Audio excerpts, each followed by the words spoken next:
ভাই হুম দেখেন তো কেমন লাগতেছে। ও সুন্দর হয়েছে ভাই, একের হচ্ছে ভালো করে কষেন, ছাল তুলে ফেলাবেন। মনে হচ্ছে না যে আজকে কেবল ট্রান্সফরমারটা আরে নতুন কেবল নিয়ে আসলাম। হ্যাঁ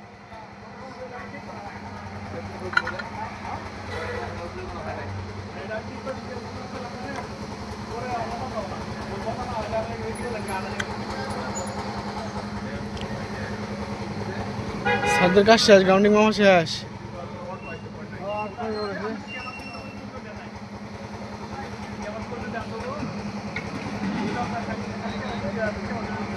এটা খুলেন খুলেন কান দিয়ে খুলেন, খুলে সব খুলে আবার লাগান।